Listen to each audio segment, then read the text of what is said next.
Au nom du Père, du Fils et du Saint-Esprit. Alors, vous allez me dire que je dis un peu toujours la même chose, c'est-à-dire qu'aujourd'hui c'est un peu extraordinaire. Ben oui, bien sûr, c'est un peu extraordinaire, mais c'est, je ne sais pas si on est bien conscient qu'aujourd'hui commence un cycle en fait. C'est-à-dire qu'aujourd'hui, on célébrait la croix, exact, et la croix il y a 15 jours, puis il y a eu dimanche après la croix, et aujourd'hui, avec cet évangile absolument. Oui, extraordinaire, comme toujours, l'évangile, la lecture de l'évangile du jour, mais on commence la lecture de l'apôtre Luc dans le lectionnaire. Et là commence vraiment, si vous voulez, bon, on va de commencement en commencement vers des commencements qui n'ont pas de fin, comme ça vous connaissez bien. Mais aujourd'hui, effectivement, nous commençons cet évangile de Luc, et pour ceux qui ont eu la chance, la possibilité d'être là aux matines, nous avons lu l'évangile des matines, c'était l'évangile, vous savez, des pèlerins d'Emmaüs.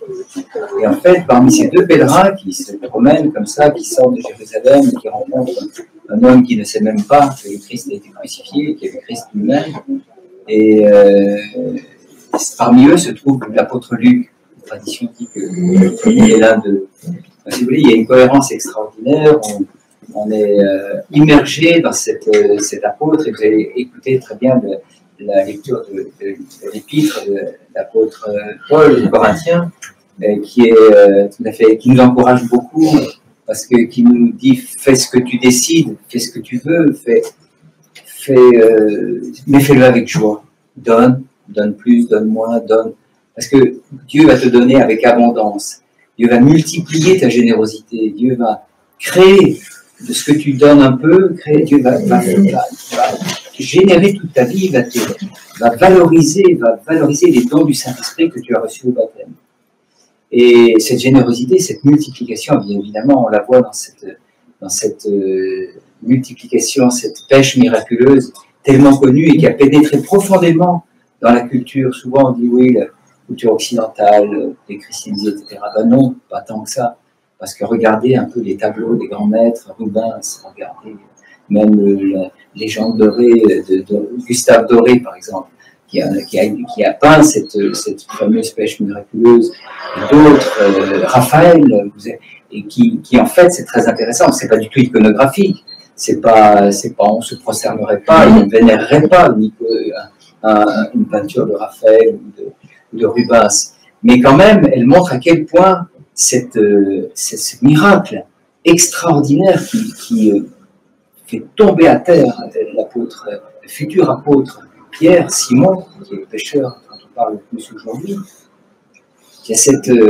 c'est stupéfiant, c'est la manifestation, la plénitude de la manifestation de la divinité du Christ, totalement unie à son humanité qui se manifeste très clairement ce jour, parce qu'il laisse ce maître pas encore tellement connu. Dans l'Évangile, il commence sa prédication, on n'en est qu'au 5e chapitre de l'Évangile de Luc, il prêche à des foules quand même qui commencent à se rassembler, qui le pressent, et pour être un peu plus confortable, voilà, tout simplement, en homme sensé, sage, cette sagesse du Christ humaine aussi, qui prend une barque et demande s'il peut monter dans cette barque, et va s'installer dans notre vie, s'installe dans notre barque, s'installe dans notre métier.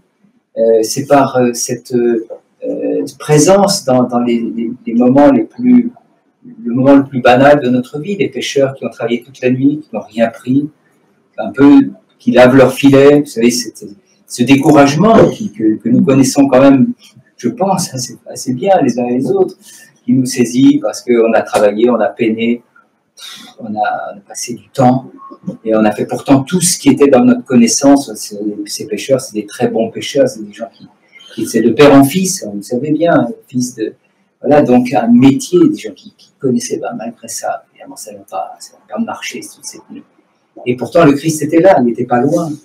Mais la pêche va devenir miraculeuse quand le Christ va dire, jette le filet là, c'est-à-dire où arrête de patauger dans ton petit, dans 3 mètres, dans 20 cm d'eau, dans ta petite vie médiocre, elle me dit ça à moi, bien sûr, et va un peu au large, va un peu là où il y a de la profondeur. Vous savez, je ne sais pas si vous êtes déjà baigné l'été, parfois selon le nageur qu'on est, aller dans des endroits où vraiment on n'a plus pied du tout, quand on voit le fond de l'eau comme ça, c'est un peu inquiétant, c'est un monde qui est un peu inquiétant, et ce monde, tous les pères de l'Église ont nommé le lac comme étant justement notre vie avec ses vagues, avec ses, vous savez que la mer de Galilée, c'est une mer extrêmement dangereuse en fait, très belle, très lumineuse, avec une lumière tout à fait, pour ceux qui ont la chance de s'y rendre, c'est très très très beau, mais très dangereuse parce que très vite, profonde et pas très grande, c'est un lac entre lac et mer.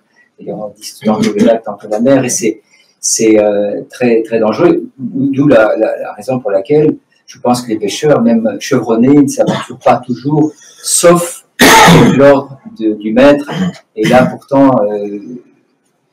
Simon est bien obligé de reconnaître qu'il le fait par obéissance. Mais alors justement, ça nous intéresse beaucoup, parce que ça nous touche de près, cette obéissance de l'apôtre, qui malgré toutes les contingences et la connaissance technique de son métier, va faire quelque chose qui est tout à fait inutile, en fait. Encore une fois, jeter des filets qu'il est en train de laver, alors je ne vais pas insister trop là-dessus, mais il est quand même, bon, et cette obéissance, on voit déjà que, en fait, il n'y a que l'Esprit Saint qui peut inspirer justement quelque chose qui est contradictoire par rapport à la vie normale, à ce qu'on devrait faire. Enfin, c'est un ordre insensé, un ordre insensé qui vient du Seigneur, qui envoie en même temps, la parole est en même temps pleine de l'Esprit Saint. Et quand on obéit à une petite voix qui nous dit à l'intérieur, bon, allez, recommence, encore une fois, essaye. Et si cette petite voix c'est la voix de l'Esprit Saint, et bien justement, toi aussi, tu feras une pêche miraculeuse par rapport à ta médiocrité, par rapport à ton inculture, ton manque de connaissances, ton manque de générosité, ton manque de tout ce qui, voilà, c'est notre pauvreté. Et on vient à l'Église pour cette raison, pour faire cette pêche miraculeuse, pour obéir. Et puis l'Esprit Saint est à l'œuvre à différents stades dans cet évangile qu'on a lu.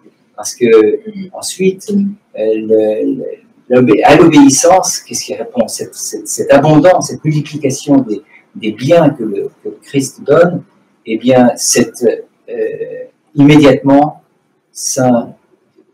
notre bon Saint Pierre, Simon le pécheur, tombe aux pieds du Christ et lui demande pardon. On voit le contraste énorme, ce pardon qui vient du fait de l'observation, du témoignage en fait, des apôtres et leurs successeurs, nos évêques, les prêtres, les diacres, ceux qui ont peut-être une charge dans l'Église, et nous tous en fait, chacun de nous est membre en plénitude du corps du Christ. Nous recevons notre but, notre mission dans l'Église, c'est seulement de témoigner de l'abondance de la miséricorde divine. Ce n'est pas d'être un intermédiaire, ce n'est pas d'être entre Dieu et le peuple débaptisé. C'est de témoigner simplement, de voir la miséricorde de Dieu, d'en témoigner, et ensuite de vivre selon cette observation, selon ce témoignage, c'est-à-dire en s'émerveillant et en se prosternant principalement dans la grâce du repentir, qui est celui de Simon aujourd'hui. Et prenons cet exemple-là, prenons Simon comme notre, parce que bon, Pierre, le grand apôtre Pierre, voyons-le dans sa réalité business, pardonnez-moi ce mot-là, voilà, où il sort de son aventure habituelle, de son métier, pour nous enseigner à nous-mêmes ce que nous pouvons faire.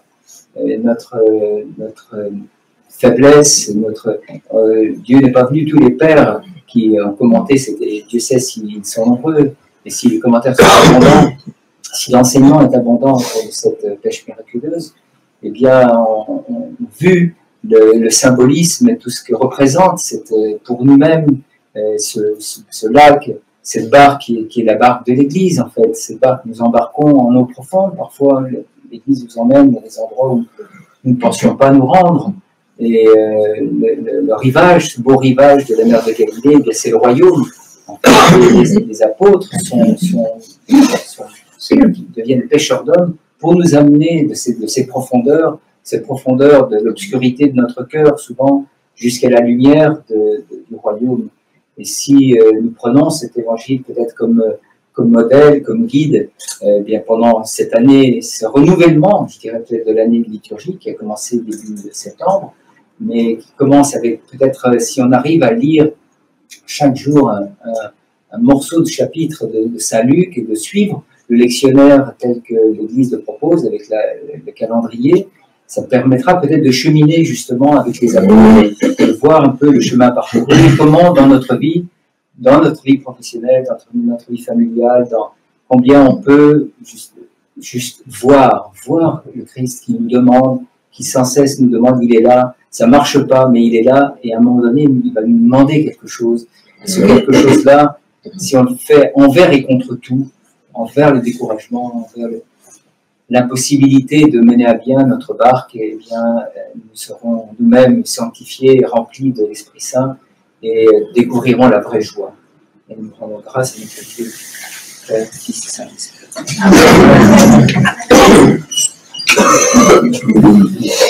Disons tout de tout notre cœur, de tout notre esprit, disons.